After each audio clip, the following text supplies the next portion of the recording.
Би нар болмоор. Би мэрэгжил боловсруулалтаа өөрөө сонгох эрхгүй юм уу? Хөөе. Чи надад одоохон болцгосон. Эцэгмээс. Би чамайг цагдаад өгнө мэдөө. Оо ингэдэстэй. Миний огт гаргаад ирчээ. Хата бүгд хэрэгтэй болоход миний олж байгаа хүн чамд хангалтгүй санагдаад байгаа мó. уханаас арчин чи харах ялтай. Чи үсэндээ уурлаад байгаа юм бэ? Харин бид хэрэгтэй болчиход ойлгож байна уу? Тусламжтай. Иргэн сурвалжлах ажиллагаа зохион байгуул.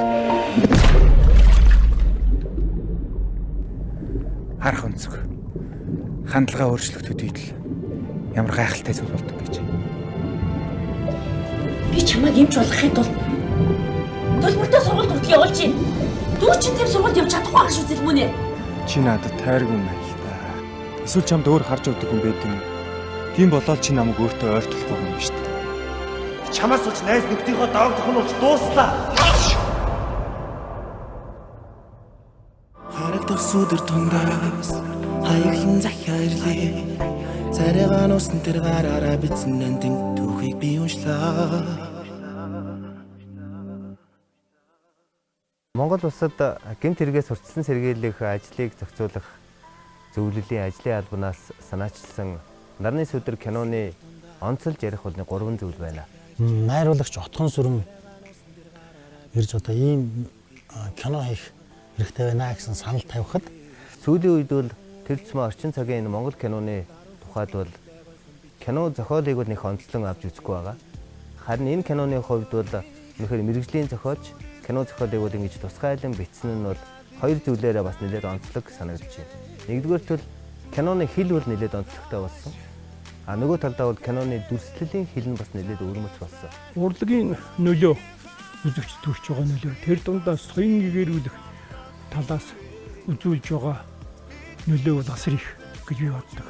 Кино урлаг, театрын урлаг гэх мэт одоо төрслөх урлагч орж ер нь урлагийн бүх төрлүүд хүнд болуулна ямар нэгэн хэмжээгээр ухамсарт нь нөлөөлж ямар нэгэн хэмжээгээр одоо тийм тодорхой мессеж хүний толгойд өгдөг байх гэж бодож байна. Нарны сүдэр гэсэн уран сайхны кино маань гендерт сурсан хүчээр хэлэлийг урьдчилан сэргийлэх, за гендерт сурсан хүчээр хэлэлийг таслан зогсооход олон нийтийн ойлголт мэдлэгийг нэмэгдүүлэх чиглэсэн ийм уран бүтээл болсон гэж бол харж байгаа. Монгол улсад хоёр эмэгтэй дутмын нэг нь буюу нийт эмэгтэйчүүдийн 57.9% амьдралынхаа туршид хүчирхийллийн аль нэг хэлбэрт өртсөөр байна. Хүчирхийлэлд өртсөн эмэгтэйчүүдийн өртөө 8.3% нь цагдаад ханддаг бол 26.5% нь хиндэж хиллэлгүй нууцлсаар байдаг. Хүчирхийлэл хүн бүхэнд хамаатай. тийм бие махбодын хүчирхийллээс аль болохоор зайлсхийгээд ерөнхийдөө хүмүүс их ингээд нөгөө анзаарахгүй өнгөрдөг, дурддаггүй, тэр болгон хоошоодоггүй, тийм нэг сэтгэл зүйн шинжтэй.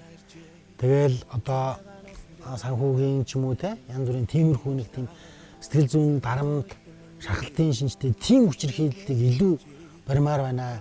Энэ Нарны сүдэр гэдэг киноны төрөл нь бол энэ бол хүний эрхийн сэдвтэй. Дээрээс нь ахуйн драм. Нийгмийн захиалгаар бүтээгдэж байгаа урлагийн бүтээл тэр дундаа кино урлагийн бүтээл бол нээч альж босод байт юм байна.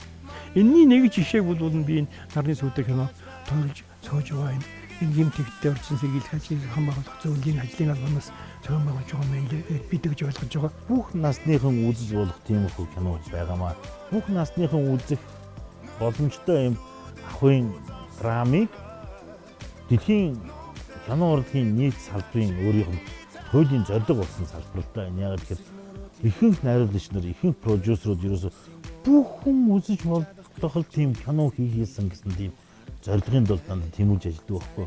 Ялангуяа кино урлагийн бүтээл бол олон түмэнд хүрэх цаар хүрээ нөлөөлөл одоо хүний оюун сэтгэхүйд одоо нэвтэрч чадах чадлын хувьд бол их өндөр. За гэр бүлийн хүчирхийлэл тэр дундаа бид нар гэр бүлийн хүчирхийлэлээс үүдэлтэй энэ хүчирхийлэл гэдэг асуудал насан туршид хүний дараагийн үед хүртэл өөрөө дамжиж залгамжлагдаж байдаг ийм хор үр нөлөөтэй гэдгийг гол нь гаргаж ирснээрээ энэ киноны бас их гол онцлог болол оршиж байна гэж бол ингэж яг гендрийн үндэсний одоо гендрийн асуудлаар хариуцж ажилладаг хүний хувьд бол тэгж бол харсан байгаа.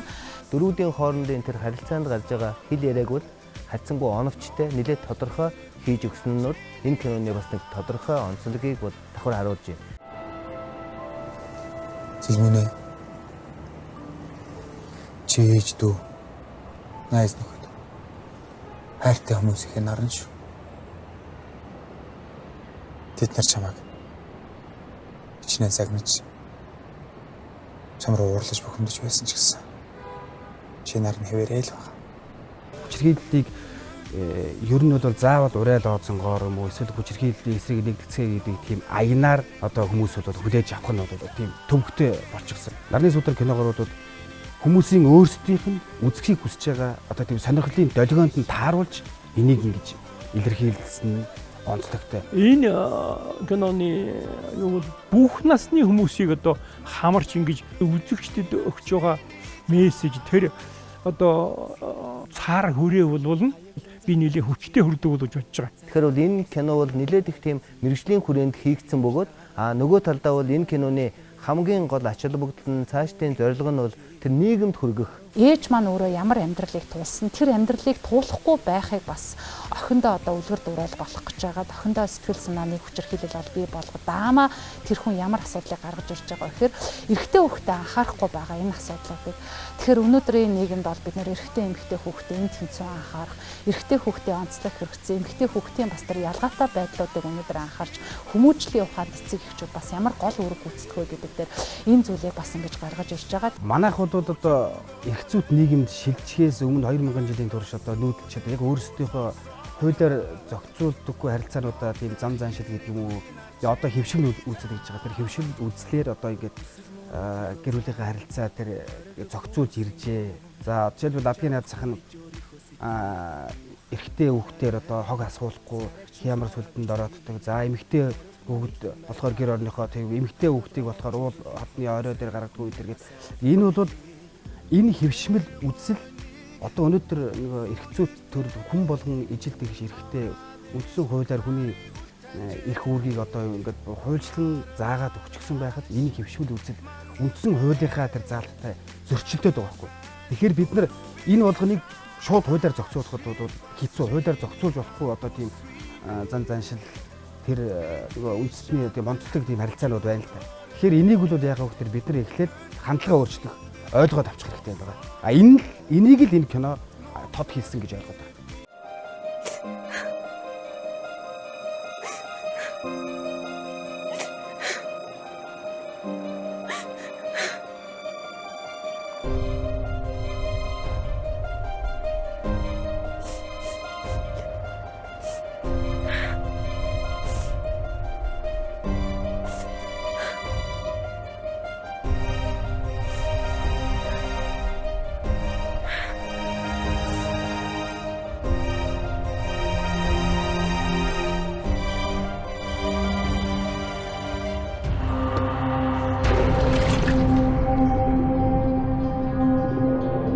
Шууд ингээд нэг өсвөр насны охин гарч ирээд ямаа хотлох үзэгдэл гардаг учраас би ингээд өөрөө өсвөр насны охинтой учраас тэн дээр одоо ямар одоо агуулгыг бид нарт өгөхгүй байх гэдгийг бас аяг сонирхож үзсэн л дээ.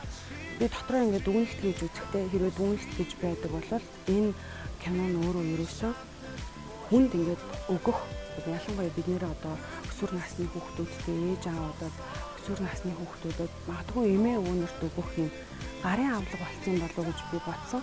Гендерт сурсан хүчирхийллээс бид нар урьдчилан сэргийж таслан зогсооход дэмжих бүлэг гэдэг өөрөө бас айгүй чухал үүрэг гүйцэтгэдэг. Урлагийн чиглэлээр тэр охины сонгож одоо хичээлж байгаа тэр нэг дэмжих бүлэг нь өөрөө тэр охинд тэр асуудлыг даван туулахад гэр бүлийнхэн хүрээнд хүл ойлголцол анги хамт олонныхон хүрээнд ялгарлан гадуурхадад өртөж байгаа энэ асуудлыг гараад одоо энэ хүүхэд энэ асуудлыг ярилцах тэр хүндлэнгийн өөрөөр хэлбэл зүү үлгэр дуурайлал одоо үзүүлдэг ийм баг хамт олон ийм дэмжих бүлэг байгаа нь энэ хүчирхийллийг бас дайнд туулах одоо бас нэг одоо гол арга зам болж байгаа гэдгийг дээр нь тэр нөгөө хамтарсан багийн бас үйл ажиллагааг дурдж өгч байгаараа энэ нөгөө чухал ач холбогдолтой. Ерөөсөө хүчирхийлэл гэдэг юмд хамаагүй оролцоогүй хамаарахгүй тийм сэдвүүд байхгүй байна л да. Одоо тэр цахим гадуурхал, сургуулийн орчны асуудал тийм ээ.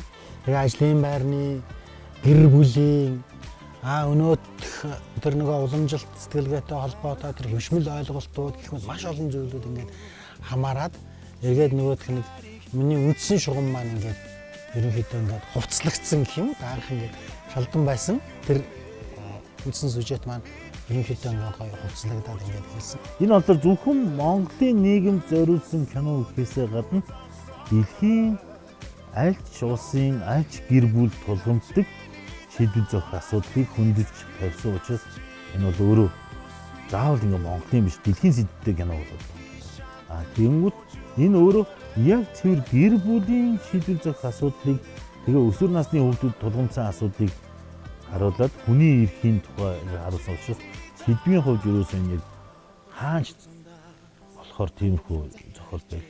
Хүүхдийн мэрэгжил сонголт гэдэг бол тэр хүүхдүүдийн бол амьдралын ирээдүй.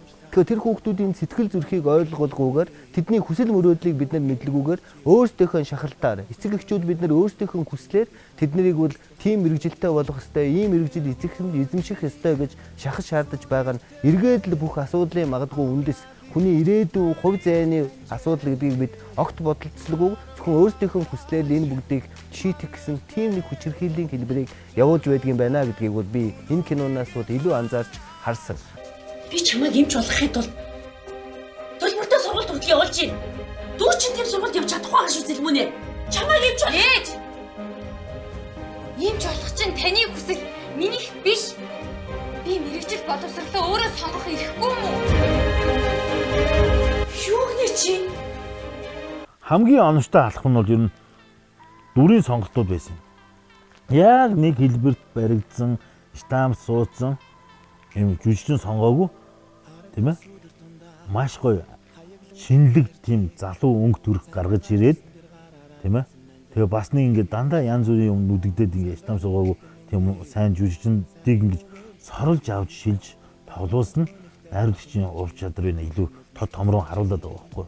Нэг үгээр бол өсвөр насны хүүхдүүд тэр цэцмаа гэр бүлийн эцэг их тэгээд сургуулийн орчинд ерөөсөө энэ нийгмийн гишүүн бүрийн оюун санаанд бол бид ер нь хүчирхийллийг хэрхэн яаж үзэх ёстой юм бэ?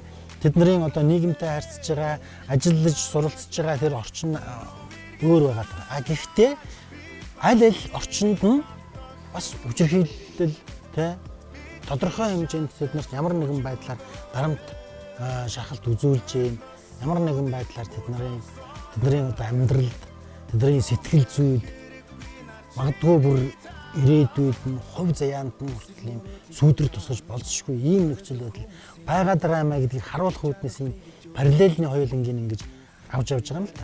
Манай хүчирхийллийн тухайн кинонууд гэхээр дүүрэн тэр чигтээ ингээд яг хүчирхийллийг шууд үүлдэлээр ингэж харуулсан ухамсаргүйгээр сурталчилсан тийм ёс суртахуунгүй үйлдэлүүд их гардаг. Эрэгтэй хүүхэд бол тэгээд өөрийгөө аваад явчихна доо. Энэ охин хүүхдээ л боловсролтой болгох чи гэдгийг нь ах トゥ хоёроор биш. Бүр яг ижилхэн хоёр заяамал эрэгтэй ижил тэгш үндсэн өдөр олгогдсон эрэгтэй хоёр хүүхдийг тэгж одоо тийм санамсаргүйгээр ухамсаргүйгээр тэр ялгаруулж харьцдаг энэ үйлдэлийг одоо зүгээр ингэж илэрхийлсэн өөрөө одоо яг одоо зохиолч нариулагчийн тэгээ соён гэгэрүүлэх юм уу энэ ойлгуулах үүрэг байсан юм уу ямар ч үсэн тэрийг л ямар ч байсан үзэгчид тэрийг хангалттай ойлгож авснараа энэ кино бол тэр үүргийг бол маш сайн гүйцэтгсэн гэж ойлгож байгаа. Таны хүүхэд нийгэмд гараад сургуулийн орчинд гараад ажлын байран дээр очиод хүчирхийлэл дарамт хэрэг байвал тэр хүүхдийн сэтгэл зүйн өнөдөр ямар байдлаар тусах. Тэгэхээр энийг таслан зогсоох, энэний талаарх ойлголт мэдлэгийг нэмэгдүүлэх, олон нийтийг энд одоо татан оролцуулах гэдэг бол хүчирхийлэлтэй тэмцэх хамгийн том одоо гол юм кампанит бол ажил байдаг. Тэгэхээр эндээс энэ үнцгийг бол бас олон нийт олж харсан болов уу гэсэн ийм хүлээлттэй байна. Энд чинь бид нар чинь нэг тийм тунхаглалын чанартай ярьжгаад тэгээд тэрийг хайчихдаг нэг юм замаар нийтвч гэдэг юм л дээ. Энэ бол тодорхой хэмжээнд тодорхой уран бүтээл хийгээд энэ нарны сүдэр тэгээд тэрүүнийгээ олон түмэнд үзэгчдэд нийгэмд яаж хүргэх вэ? Яаж хүлээж авч яах вэ? гэдэг талаас нь одоо хонд менежмент гэж хэлмээр ч юм уу даа гэж хоо тийм үү. Энүүнийхээ үр дүнг сайшин ингэж үргэж байгаа энэ бол хэцүү байхгүй. урлаг гэдэг зүйл бол өөрөө хүний хүнээр нь байлгах цорын ганц том хэлбэр. Хүний ёс зүйтэй, гоо зүйтэй. Тэгээд хайрлах, нэмжин сэтгэлтэй. Ийм сэтгэл зүйд нь нөлөөдөг тийм маш том зэмсэг байхгүй. Урлагийн хүний нэг өөрийнх нь нэг эрхэм үүрэг гэж нэг үүрэг байдаг юм да. Биднийг одоо аль ч улсад Монгол улсын уран бүтээлч, гадаадын уран бүтээлч тэр бүгдээрээ ард түмний соён гээрүүл, олон нийтийн соён гээрүүл эрхэм үүргийг хөнсөлдөж ажиллаа хийнэ гэсэн тийм юм байна. Нарны сүдэр гэдэг кино багийнхан бол өөртөө яг ард түмний соён гээрүүл үүргээ бол маш сайн хөнсөлдөж ажилласан байгаа надад илүү таашаалдаг.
Юу вэ? Чи ирсэн юм уу?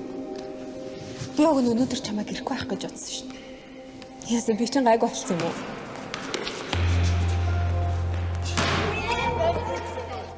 Бид сургуулийн орчныг илүү анхаарах шаардлагатай юм байна. Яагаад сургуулийн орчныг илүү анхаарах шаардлагатай юм бэ гэхээр энэ сургуулийн орчинд магадгүй эцэг эхчүүдийн хараа хяналтнаас хол нийгмийн ажилтан бодоо сургуулийн удирдах ажилтнууд багш нарын хараа хяналтнаас хол өсвөр насны хүүхдүүд бие биенийгээ хэрхэн энэ цахим орчинд тэгээд магадгүй арьс өнгөөр юм уу эсвэл өмссөн зүүснээр нь нийгмийнх нь гарал угсаа баян чинэлэг байдлаар нь ч юм уу ингээд хэрэг ядварлан гадуурхаж бие бинийгээ хүчрхийлж байдаг юм бэ гэдгийг хүний оюун санаанд үзэгчдийн үзэл санаанд нөлөөлөх үүс тийм одоо нөгөө дүрслэн харуулж чадсан нь бол яг харахгүй нарны сүдэр киноны бас нэг онцлог гэж би бас тодотхон хэлхийг хүсэж байна. Эцэг эхчүүд ялангуяа одоо нийгмийн ажилтнтайгаа юм уу сургууль дээр хүртэл одоо сэтгэл зүйчнэр хүүхдэд энэ жилээс бол гаргаж өгсөн байгаа. Үүнтэйгээ эцэг эхчүүд маш сайн холбоо уялдаатай байж хүүхдийнхээ одоо шийдэж чадахгүй, шийдвэрлэж чадахгүй асуудлыг ч юм уу те айж чи санаа зовлогоор очиж ингэ сэтгэл зүйчтэйгээ ярих айгүй чухал болохыг энэ кинон дээр харуулсан байсан. Энэ кино ямар нэгэн том нэг сүнсний байгууллагын хүн амын сан юм уу Швейцарын хөгжлийн агентлаг хийсэндээ хин тэрийг суурьшин зэрэглэх ажлыг зохицуулах зөвлөл хийсэндээ биш би энэ тал зас чилж байгаа юм бол биш. Кино уран бүтээл нь өөрөө надад таалагдсан учраас энэ киног олон улсын 5 хэл дээр орчуулад яг тэрийгээр дуун хөрвүүлэг хийгээд олон улсын залуучуудад өсвөр үеийнхэнд гэсэн шүү дээ. Өсвөр үеийнхэнд гаргуул ер нь их үр дүнтэй юм болов уу гэж хараад. Би ингээд сабтайтл тавья гэхээсээ илүү яг цэвэр жүжигчдэр дуун хөрвүүлэг хийгээд гаргуул их гоё сайхан болов уу гэж би хараад байна л да.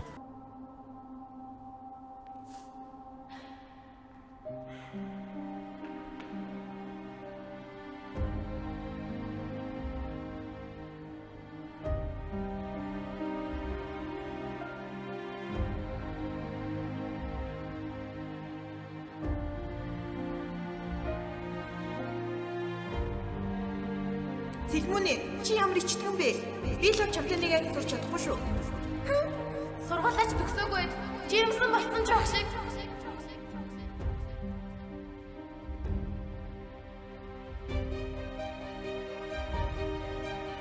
Ой, муу захаа охин минь. Манай сургуулиас цайдаарай.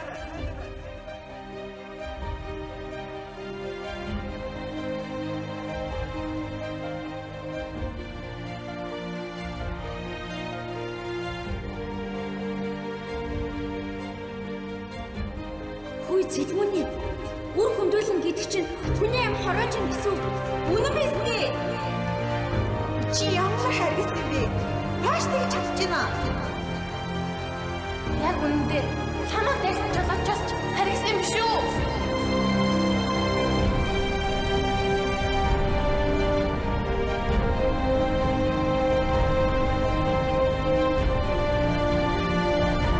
Энэ охиныг өөр хөнгөлж яхад харсан хүн байгаа мó. Яа, эмэгтэйчүүдийн эмнэлгийн үүдэн өөр яасан хүн уйлаа зогсож явах вэ? Гэрч биш. Наад чинь хүүхдийн аав юм биш үү? Яа, би наад зэрэг чинь угаасаа дургуулахгүй. Хараас ачаагүй шүү дээ. Чамаас зайд нүдийнхөө давж хонож дууслаа. Зайд ачгүй.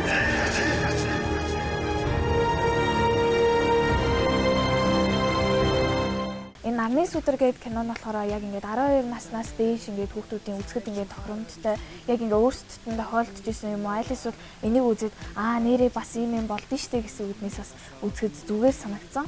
Сургууль дээр болж байгаа үе тэнийх нь болж байгаа асуудлыг гэр бүлийнхэн мэддэггүй.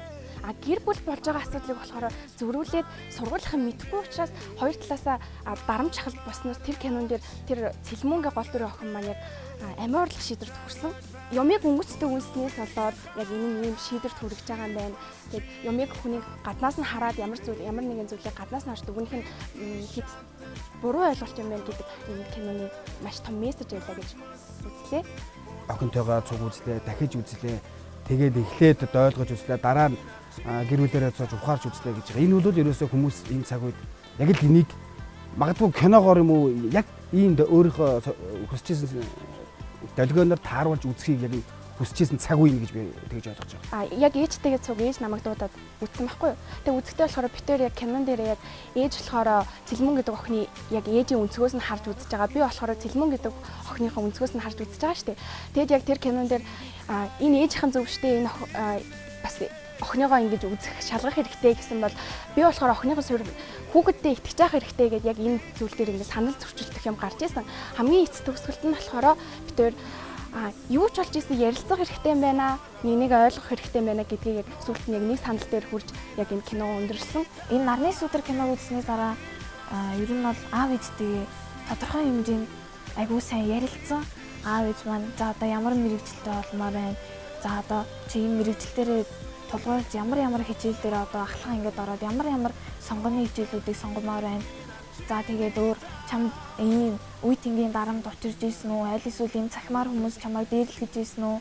Чи ингээд ангийнхаа багш, ангийнхаа найзуудтай ямар харилцаатай байдгийг ингээд ер нь ингээд нэг ярилцаж үзэж байгаагүй сэдвэрээ айгүйх ярилцсан гэх юм уу?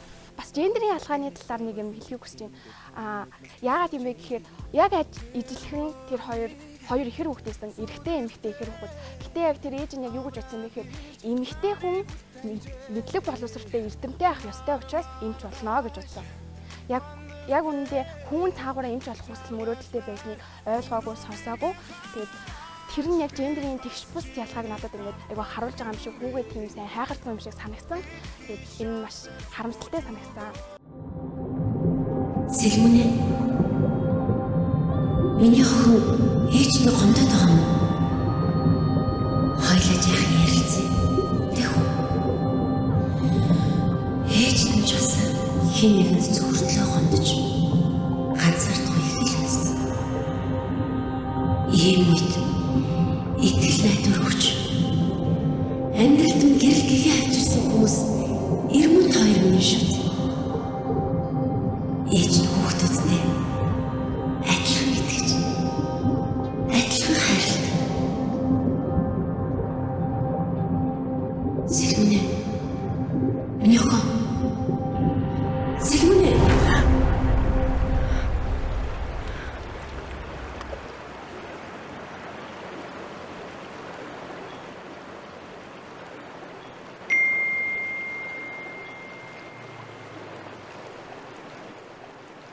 Баяр хүргэе. Нэгдсэн үндэсний байгууллагаас зарласан уралдаанд чиний бүтээл шалгарсан байна. Чи хаана вэ? Амиа харлаагүй шалтгаан нь яг сэлмүн яг нэг тулах хүчээсэн. Тэгээ тэрний үе юм бэ гэхээр тэр нөгөө зураг сонирхдог, сонирхлоороо нөгөө нэг тэмцээнд зургийн шалгарсан байсан болохоор яг тэнийг яг амиа орлох үлэн байсан шүү дээ. Тэгээд ямар нэгэн зүйлд итгэж хүсэж мөрөөддөг жинхэнэ нас нь яг өсвөр нас. Тухайн үеийнхэн эмдүү сэдвээ тухайн үеийнхэн одоо нийгэмд өгөх мессежийг, зөв мессежийг яаж гаргаж ирэх үү? Яаж цаг үеийн мэдгч ийм ажил зохион байгуулах ёстой байхгүй. Энийг бол би яг л одоо хэрэгтэй ажил зохион байгуулсан, хэрэгтэй кино хийгдсэн гэж ингэж л миний хувьд бол бодож байгаа. Хүний эрх чөлөө, хүн хүчирхийллээс ангид амьдрах ёстой гэсэн энэ суурь зарчмуудыг нийтэд хүрэх ёстой, олныг соён гээгүүрүүлэх ёстой, бидний амьдралыг өөрчлөх ёстой, бидний үзэл санаанд нөлөөлөх ёстой гэсэн тэр нэг гол цөм болсон бодлогынхаа хүрээнд уран сайхны их олон одоо шийдлүүдийг хийж өгсөн. Тэгээд тэр шийдлүүдийг бас зураг авалтын төвшинч тэр чадварладаг хийсэн нь бол яг харахгүй нарны сүдэр кинод тэгээд найруулагчийн болоод зохиолчийн зарчимтай нэг талдаа мэрэгжлийн төвшөнд хийгдсэн ийм уран сайхны кино болжээ гэж би дүгнэхийг хүсэж байна. Уралдааны хариугаа харъя л та багш. Өнөөдөр ганц ч ихсэн сайхан зүйл мэдэрмээр л шүү дээ. Чиний хариу шуудангаар ирнэ гэсэн. Сэлмүнэ. Чи нарыг хардаа. Ямар вэ? Юуг нь харах вэ? Над шиг шингэж байгаа үз. Энэ нар жаргаж байна. Маргааш үлээ мандахын тулд өнөөдөр жаргаж байгаа. Энэ нарны сүдэр ямар том юм бэ?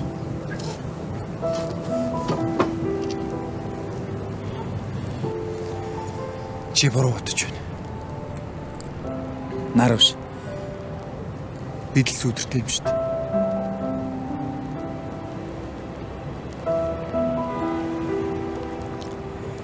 Энэ нар хэнийг ч ялгалгүй ээж байхад.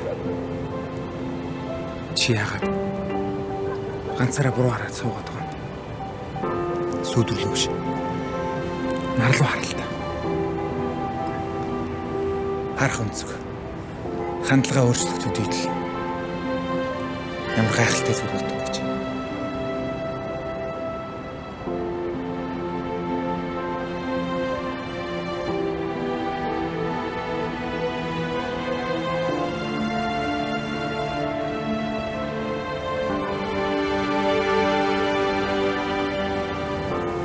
Би нар болмоор. Чи угаасаа л нар шүү дээ. Ер нь хүн болгон нар шүү дээ. Өнөөдөр өөрийгөө маргааш бусдыг гэрэлтүүлэх нар.